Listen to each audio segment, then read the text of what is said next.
Hello everyone, this is Damaris Ramos, your host for Latina Role Models, and tonight we have Judith de Armas. Judy. I met you at the Hispanic, at the Don Quixote Awards. That's where we met.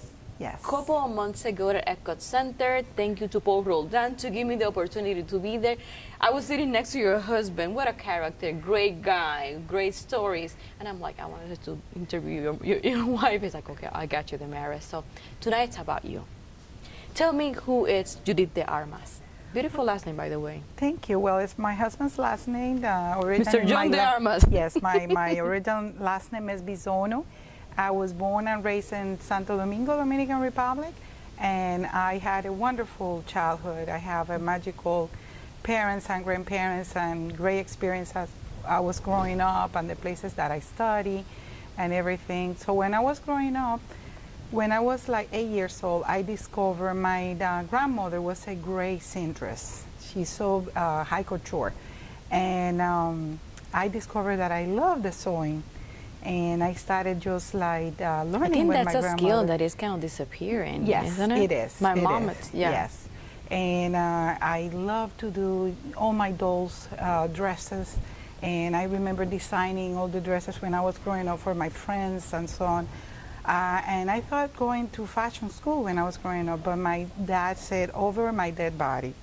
So Why? I never went. Why? Because he thought that was not a career. That was not something that was going to be like secure for me. And he wanted us, my sisters and I, to be very independent as we were growing up and, studying something that was more in the professional, way. So I went to accounting school. So I studied accounting. I did all my career in big firms and also law firms.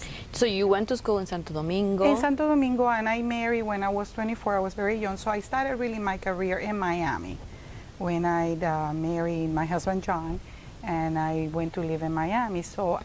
But in Santo Domingo, you had the opportunity to also to work there, you said? Well, with my family, and I also worked for Chase. For Chase Manhattan Bank was when I started my career, basically for a couple of years. Then I married and I came to live to the United States. So how was that experience, Well, it was very different. Because I met your husband, and he, like I said, he's quite a character. Yeah, he is. He has quite a personality and had been involved in so many industries, and he had worked in very high executive levels in different companies like DirecTV and many other ones, Home Shopping Network. He started Home Shopping Network Spanish in 2000.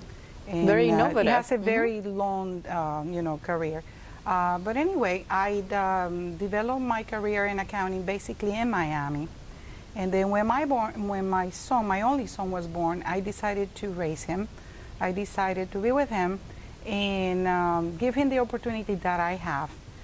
Which I recall having magical parents and magical grandparents that were very, very involved in every aspect of our lives. How do you think that type of relationships help you to be the person who you are today? Oh, totally. Yeah, I mean, I am who I am right now because of what my parents did for me and my grandparents and the opportunities that they were able to provide for me.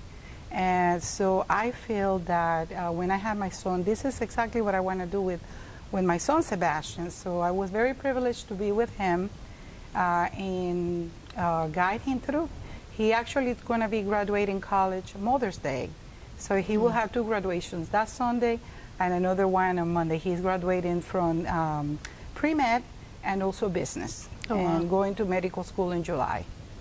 So definitely the influence that you and your husband have in him and the time you took to stay with him made the difference. Absolutely, absolutely. Completely. And actually, that experience brought me to what I'm doing now. 13 years ago, I moved to the Orlando area.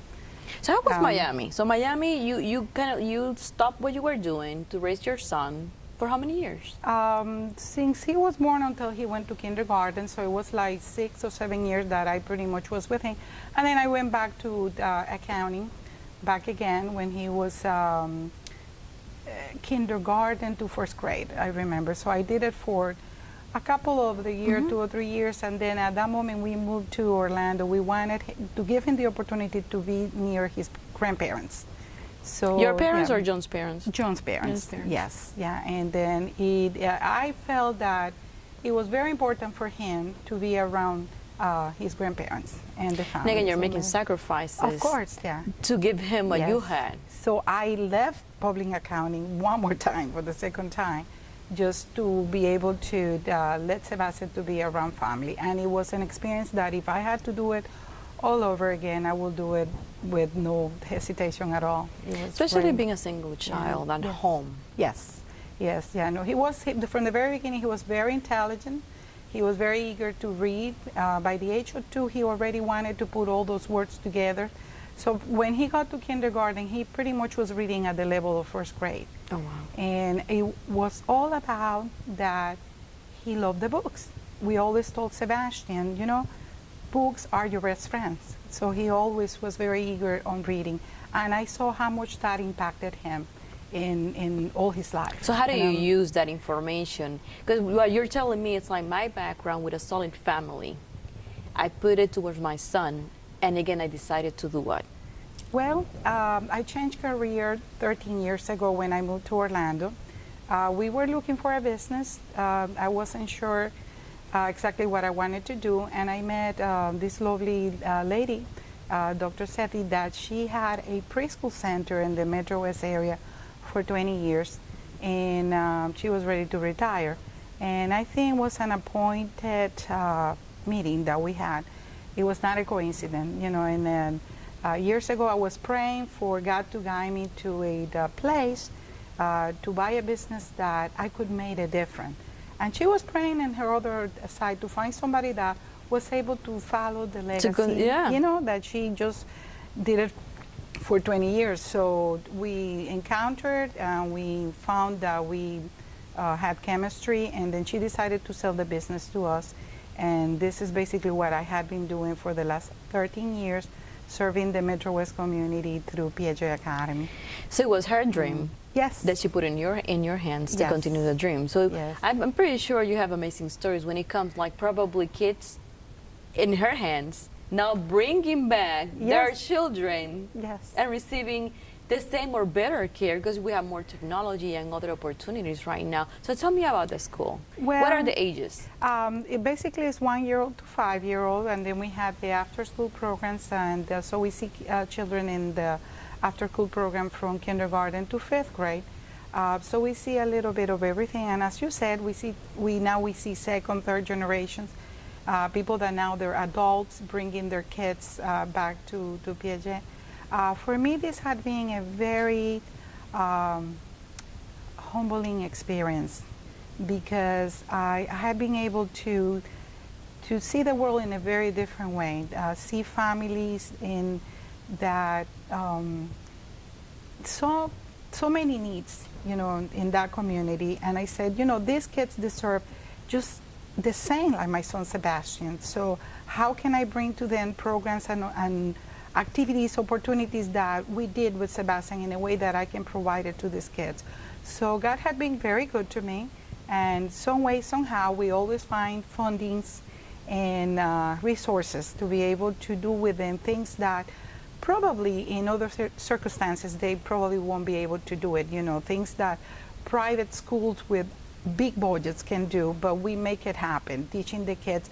If we work together and we do it as a team, everything you want can be possible. I moved to the Metro West area like 16 years ago when I first moved to Orlando, and 15 years, 16 years ago wasn't what it is right now. It has grown tremendously. And you have two different areas. You have the people who are working there, but you also have people who are less privileged that's still across the street. So how do you serve both populations? It had been quite a challenge, but what I did is I said I had to portray who I am and teach the children that there's always a better way. So for me, everything I do, I try to teach the children to follow high standards in whatever that they do. It's a very difficult area, not only because of the different population that we have, but it's also very, very diverse. So I have every conceivable country, language going on at the same time. Officially right now we are trilingual in the school. because we have a very strong Portuguese Community? in there, of course Spanish, and so everything is taught in the three languages, which put a benefit to the kids. So right now we've seen the kids putting the three languages together, and it's so much fun just to see that. But we have from Russian to people from the Middle East, Africa, all countries from Latin America, and so on. So if a family would like to contact you to know more about the school, what would be a good phone number that they can go ahead? Well, the best way to reach us is at 407-293-9372, and we are right in the heart of Metro West. Close to? We are actually in Raleigh Street, between Hiawassee and Kirkman Road. Definitely. So when a parent goes to your school and they first walked in, what they should be expecting? What is the process? Because sometimes parents, remember when you have your little one, dropping your kid for a first time, only child. I have an only child, so it's scary. So what they should be expecting? What is the process? Well, usually I'm the one who gives the tour personally, because for me it's very important that the first impression, I can tell the story, who we are, what we do, and every time I do a tour, I know that child will register with us. And then, we show them around and basically tell them exactly how the program goes, the type of curriculum that we use, and the extra activities that we do with them, especially in the afternoon. We included art, we included sport, and also a performing arts program. So we were talking about where you are located and having different children. So there's any possibility for someone who has a lower income than regular that can still go there? No, absolutely, yes. I'm provider for different type of governmental assistance, and that they're available with the community. And one of the first ones that we participate a lot is in the volunteer pre-kindergarten program. The VPK? The VPK program, exactly. That is for all the children that turn 4 by September 1st. So no one is discouraged to still have the opportunity like your son Sebastian had. For those women who are looking at you out there, and probably many mothers out there are like, yeah, she's the director of the program, she's the owner of the school, they recognize you. What is your advice for those women who look at you like, I wish I can be like her? Well, just be yourself. Never forget who you are, especially as a Latin woman when you come to another country like this one. It's very easy just to merge in the culture and forget Spanish or forget, our culture, our customs. Never forget who you are. That's what I will say. And study and prepare yourself. Get the best education available. It has been a pleasure to have you. Thanks for coming. Say hello to John. Thank you. This has been Damaris Ramos for Latina Role Models. Thank you and good night.